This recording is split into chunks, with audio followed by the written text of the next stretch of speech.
Is AI changing the future of creativity, or is it taking something important away from artists?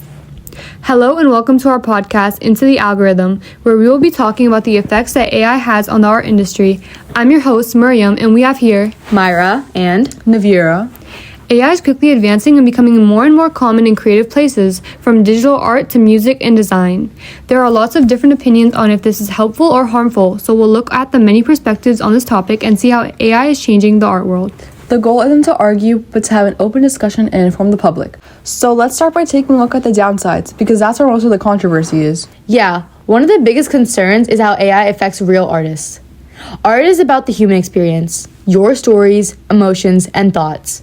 When a machine creates it, all that meaning gets lost, turning something personal into just pixels on a screen. Artists who have been practicing for years get their opportunities taken away due to their work not being as good as if a computer designed it. That's the scary part, because it makes it feel like all that time and effort doesn't matter anymore. Exactly, because art isn't just about how perfect something looks, it's about the story and emotions behind it. And when companies pick AI because it's faster and cheaper, real artists are the ones paying the price. So, think about the Mona Lisa. Obviously, AI didn't exist back then, but imagine if the piece was made by AI. Exactly. It wouldn't be treated as this iconic and timeless piece the way it is now, because people care about the fact that a person made it using authentic creativity. This piece is an original. That also proves how much we value originality and human creativity. And AI is the opposite of that, making art feel less personal and more disposable. So the real question is, how do we protect artists in a world where AI is everywhere? Stopping AI completely is near impossible, though, especially in today's society. Besides the internet, AI raises questions about copyright and ownership.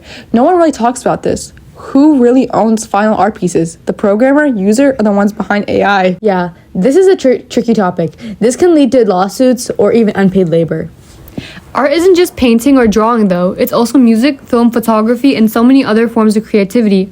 Like in music, for example, AI can create beats or even mimic voices, which changes how producers work. In film, AI can help with editing or even generate scenes, speeding up production. And in photography, AI can enhance or even create images, sometimes replacing traditional editing jobs. But AI isn't all bad. It's opening up possibilities for creative work. Yeah, it makes sense. You don't really need expensive tools or years of training to turn ideas into visuals. It really lowers the barrier to creativity and widens the scope of opportunity. Also, it's a plus for students and small creators that are without resources, now having access to tools that were once only available for big companies. Different perspectives and diversity, both usually a good thing. But that also means there's more art being made than ever before, which can make it harder for individual artists to stand out or get noticed. Still, this wave of creativity means new voices and styles can emerge, which might not have had a platform before AI. It's like everyone can share their unique ideas now, which can lead to more innovation and cultural exchange. AI is a growing field, and its effects can be seen through all aspects of the art field. It contributes positively and negatively towards all forms of art. It can open doors for new creativity and accessibility, but it also raises concerns about originality and the future of artists' careers. The future of AI in the art world is definitely complicated. Definitely. AI is here to stay and will keep changing how art is made and shared. It's up to artists, companies, and audiences to figure out how to use AI in a way that respects creativity and originality. Hopefully, we'll find a balance where AI can support artists without taking away what makes artists human. Do the cons outweigh the pros? And how can we make sure human touch in art doesn't get lost? Those are questions we all need to think about as this technology keeps evolving. And again, thank you for tuning in to The Algorithm. This is your host, Miriam, signing off.